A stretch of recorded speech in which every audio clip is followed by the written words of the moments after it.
குழந்தைகள் தினம் கலாச்சார நிகழ்வுகள் மற்றும் விழாக்களுக்கு மட்டுப்படுத்தப்படாமல் வாழ்க்கையின் இருளை கடந்து செல்லும் குழந்தைகளுக்கு ஏதாவது முயற்சி செய்ய வேண்டும். எங்களுக்கு ஒரு குழந்தைகள் தினம் தேவைப்படுகிறது. அங்கு பள்ளிகள் மட்டுமல்ல, சமூகத்தில் வாழும் ஒவ்வொரு குழந்தைகளும் இந்த தேசம் வைத்திருக்கிறார்கள். இது அவசியமானது. ஏனென்றால் அவர்கள் சாம்ராஜ்யத்தின் எதிர்காலம் என்று கருதுபவர்களோடு குழந்தைகள் பருவத்திலிருந்தே அவர்களின் உரிமைகள் மற்றும் பொறுப்புகள் குறித்து அவர்கள் அறிந்திருந்தால் அவர்கள் அனுபவிக்கும் துன்மார்க்கத்திற்கும் சுரண்டலுக்கும் எதிராக அவர்கள் குரல் எழுப்ப முடியும்.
கஷ்டமா இருக்கு. அவங்க வேலைக்கு போய் அவங்க பிள்ளைங்களும் கூட்டிட்டு போய் வேலைக்கு போனா மட்டும் எங்களுக்கு வேலைக்கு போய் போனா மட்டும் எங்களுக்கு சம்பாதிக்க முடியுது. அதெல்லாம் நாங்களே வாழ்க்கையை பார்த்துட்டு இருக்கோம். அது எங்களுக்கு ரொம்ப கஷ்டமா இருக்கு அப்படின்னு சொல்லிட்டு இருக்காங்க. அதனால அவங்களுக்கு வர மாட்டேங்குது. சரி, என் கூட வரீங்க, அந்த கிராமத்தை போய் நம்ம விசிட் பண்ணிட்டு வரலாம். நீங்க இருக்க மேம், நான் போய் கூட்டிட்டு. Okay sir. எனக்கு உதவி செய்ய முடியாது. நான் சொல்லுங்க, நம்ம கிராமத்துல இருக்க எல்லா மக்களும் வர சொல்ல முடியாது. நம்ம சிஓ ஆபீஸ்ல வந்துருக்காங்க. சரி, அதனால மக்கள் இடத்துக்கு வர சொல்லுங்க. ஊரோட பொது இடத்துக்கு வர சொல்லுங்க.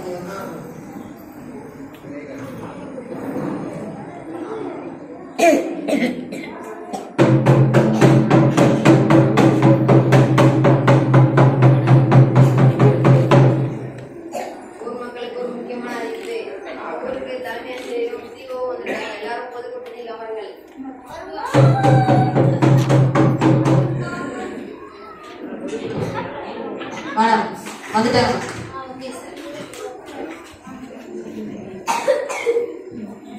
Good morning ma'am. Good morning ஐயா. இன்னைக்கு நான் உங்க ஸ்கூல்ல காலேஜ்ல விசிட் பண்ணிட்டு வந்தேன். உங்க ஸ்கூலுக்கு வரும்போது ஒரு பிள்ளைங்களையும் காணோம். எதுக்கு உங்க பிள்ளைங்களை வந்து ஸ்கூலுக்கு அனுப்ப மாட்டேங்கிறீங்க? உங்க பிள்ளைங்களோட எதிர்காலம் நல்லா இருக்கணும்னா தயவு செய்து உங்க பிள்ளைங்களை வந்து ஸ்கூலுக்கு அனுப்புங்க. நீங்க படிக்காம இருந்தது போல உங்க பிள்ளைங்களை படிக்க விடாம ஆக்காதீங்க.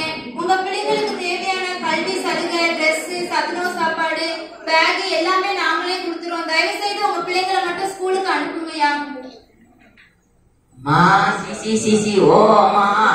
உங்களுக்கு அரசு சம்பளம் தருது, நீங்க சொகுசா போயிருவீங்க. நாளைக்கு அப்படியாமா எங்க வீட்டுல ஒரு வேலை கூழ் குடிக்க எங்களுக்கு 6 பேருக்கு அடிக்க போனாதான் கூழே கிடைக்குது. அதனால எங்க கஷ்டம் போட்டோம்,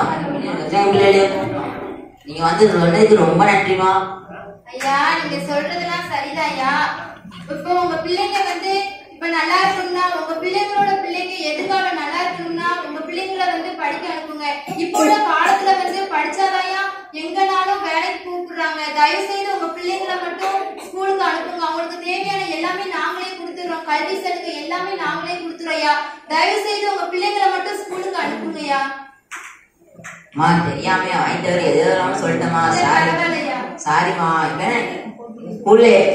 ஸ்கூலுக்கு எல்லா பிள்ளைகளும் ஊர்ல இருக்க எல்லா பிள்ளைகளும் வருமா, இது என்னோட சத்தியமா. மாடசாமி, இன்னைக்கு என்னடா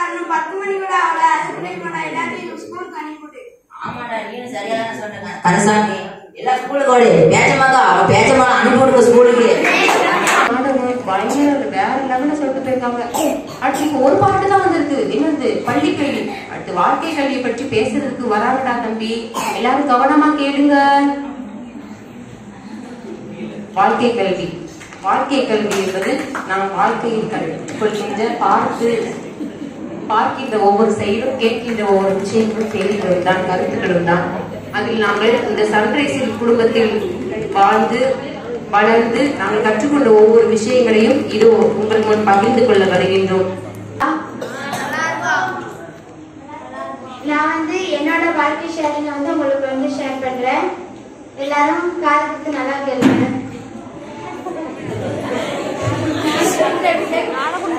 உண்மையா சொல்றேன், சன்ரைஸ் இந்நேரம் எங்க ஊர்ல இருந்தோம்னா சன்ரைஸ்னா என்னன்னு தெரிஞ்சிருக்காது. இந்த மாதிரி எனக்கு ஒரு ஃபேமிலி கிடைச்சிருக்காது. ரியலாவே அது உண்மைதான். இங்க வந்துதான் படிப்பு, என்னோட டேலண்ட் எல்லாம் இங்க வந்து வெளிப்படும். இந்நேரம் ஊர்ல இருந்தோம்னா எந்த வழியில போயிருக்கு என்னால யோசிச்சு கூட பார்க்க முடியாது. உண்மையாவே சொல்லுங்க, உங்களால இருக்க முடியுமா அப்படி? இந்த மாதிரி கேவக்கா எங்க அக்கான்னு ஒருத்தவங்க இருக்காங்க. சின்ன பிள்ளைல இருந்து என்னை நல்லா தூக்கி கொஞ்சம் அவங்ககிட்ட இருந்து கேட்டு பாருங்க. இந்நேரம் நீங்க வீட்டுல இருந்தீங்கன்னா இந்த மாதிரி உங்களுக்கு வாழ்க்கை கிடைச்சிருக்குமா? அந்த காக்கே கிடைச்சிருக்காது. அப்ப நான் சின்ன பிள்ளை, எனக்கு எப்படி கிடைச்சிருக்கும்? நான் 6 மாசம் குழந்தையில தான் வந்தேன். எனக்கு அப்ப என்னன்னே தெரியாது. அம்மா அப்பா இருந்தாங்க, அவங்க என்னை வளர்த்துருந்தாங்க. அப்ப கூட எனக்கு அக்கா அப்படின்னு இருக்கவங்க கூட எனக்கு தெரியாது. நான் 1ஆம் கிளாஸ் படிக்கும் போதுதான் எனக்கு எப்பவுமே அப்பாட்ட சாக்லேட் கொடுத்துட்டு எதனாலும் கொடுத்துட்டு போயிடுவா. நான் ஒரு தடவை பார்த்துட்டேன், யாருப்பா இது, இவங்க எனக்கு எல்லாமே வாங்கி கொடுக்குறாங்க, இவங்க யாருன்னு கேட்டேன். அப்பா சொன்னாங்க, அது வேற யாரும் இல்லை, அது உங்க அக்கான்னாங்க. நான் அப்பதான் எனக்கு அக்கா இருக்குன்னே தெரியும்.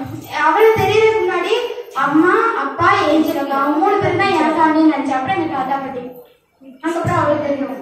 அப்புறம் இங்க உள்ள ஃபாதர்ஸ், எனக்கு சொந்த அப்பா அம்மானா இங்க உள்ள ஃபாதர்ஸ் அம்மா அம்மார்கள் எனக்கு ரியலா அதை நினைக்கும் போது ஃபீலா இருக்கும்.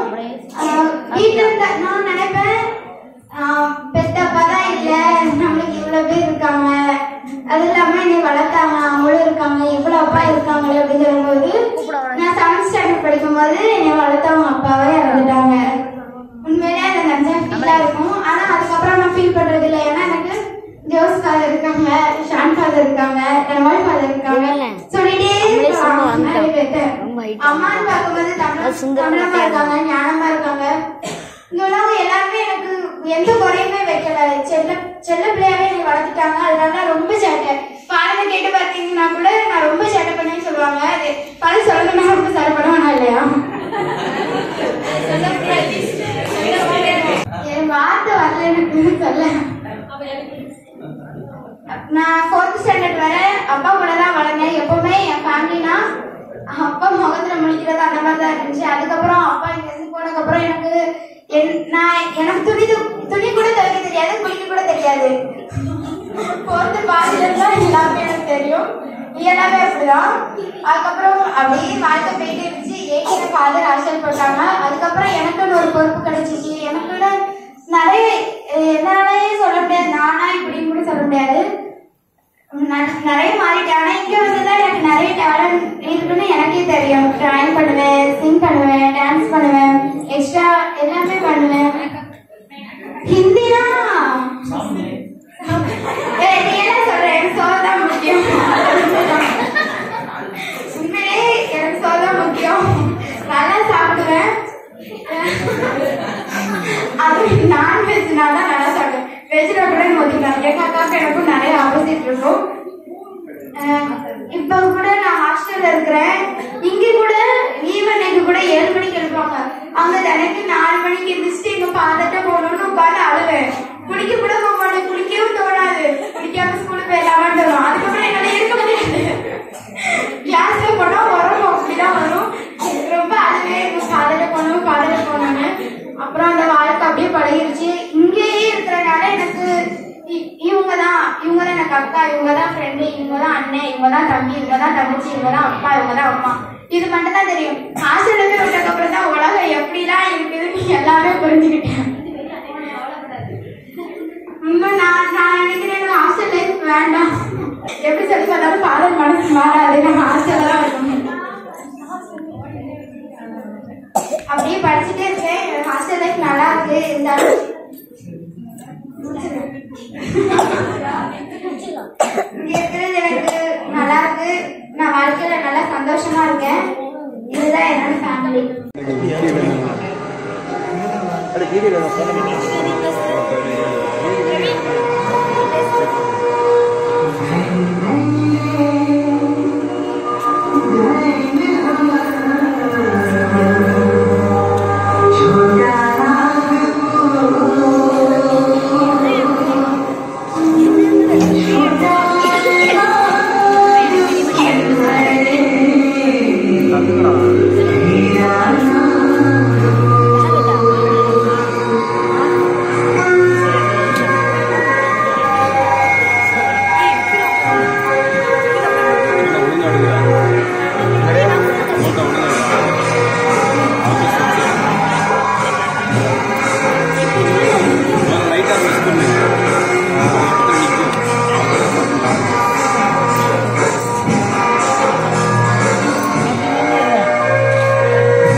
அதில் வந்து நான் வந்தோடனே என்னை வந்து பெர்காட்டியில் போட்டாங்க.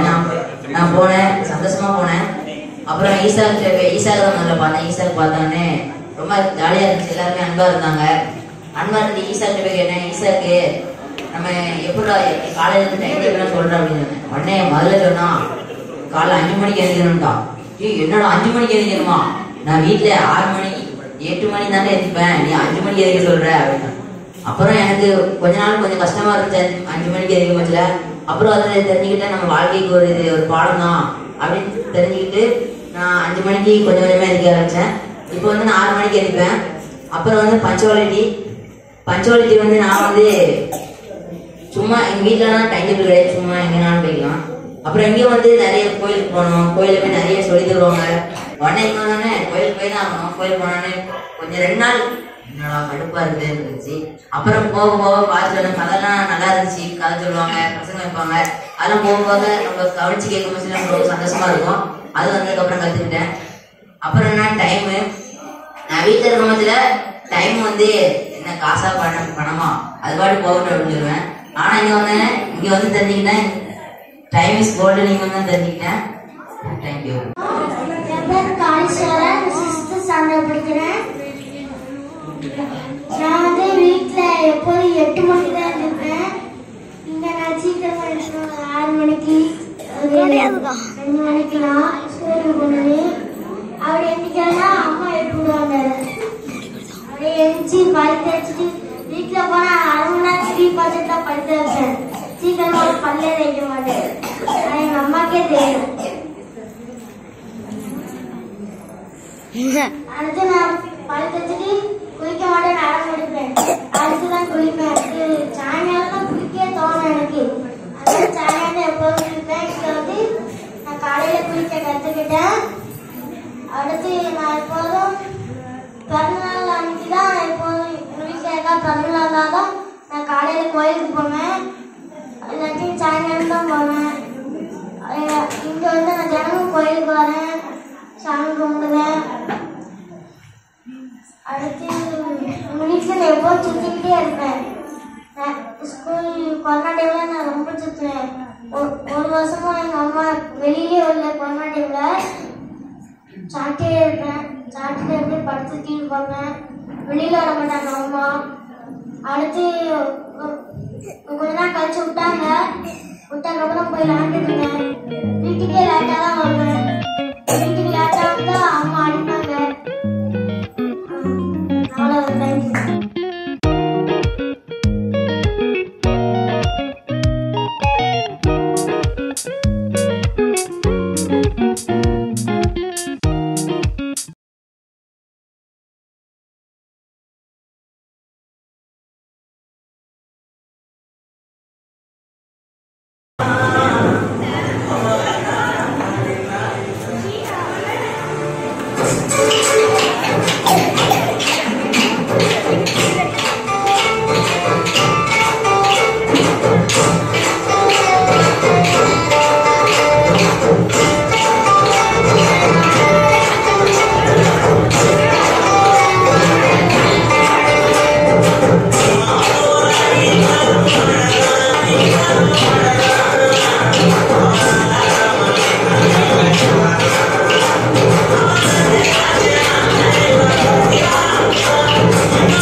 One